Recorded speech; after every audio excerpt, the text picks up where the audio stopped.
Assalamualaikum warahmatullahi wabarakatuh. Perkenalkan, nama saya Indra Maulana dari kelas PJKRD dengan NIM 20030111088. Pada video kali ini, saya akan mempresentasikan PowerPoint mata kuliah Filsafat Penjas dan Olahraga yang berjudul Sejarah Perkembangan Pemikiran Filsafat. Sejarah merupakan kontinuitas antara masa lampau, masa sekarang, dan masa depan. Dalam setiap periode sejarah, perkembangan ilmu pengetahuan memiliki ciri-ciri khas tertentu. Tetapi dalam pembagian periodisasi, perkembangan ilmu pengetahuan ada perbedaan dalam jumlahnya dan berbagai literatur. Di sini telah dilakukan elaborasi dan klasifikasi atau pembagian secara garis besar. Yang pertama, yaitu pada zaman purba. Pada zaman ini percobaan hanya bisa mengamati dan membeda-bedakan saja, dan hasil percobaannya hanya bersifat spekulatif dan error. Yang kedua, zaman Yunani kuno. Menurut Bertrand Russell, di antara semua sejarah tak ada yang begitu mencengangkan atau begitu sulit diterangkan selain lahirnya peradaban di Yunani secara mendadak. Pada zaman ini, banyak bermunculan ilmuwan terkemuka. Ada beberapa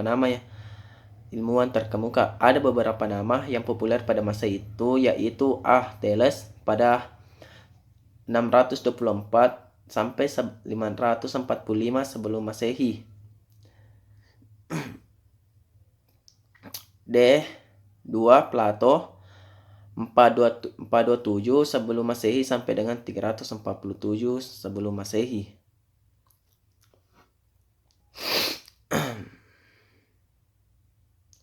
Adapun zaman yang ketiga yaitu zaman Renaissance. Zaman ini berlangsung pada awal abad 14 Masehi sampai dengan 17 Masehi. Renaissance sering diartikan dengan kebangkitan, peralihan, atau lahir kembali, yaitu dilahirkan kembali sebagai manusia yang bebas untuk berpikir.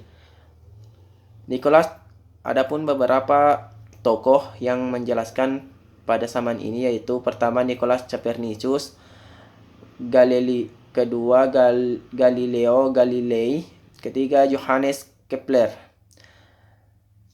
Zaman modern. Zaman ini sebenarnya sudah terintis mulai dari abad 15 Masehi, tetapi indikator yang nyata terlihat jelas pada abad 17 Masehi dan berlangsung hingga pada abad 20 Masehi. Zaman ini juga dikenal sebagai masa rasionalisme yang tumbuh di zaman modern karena munculnya berbagai penemuan ilmu pengetahuan. Isaac Newton, René Descartes, Charles Robert Darwin, Joseph John Thomson.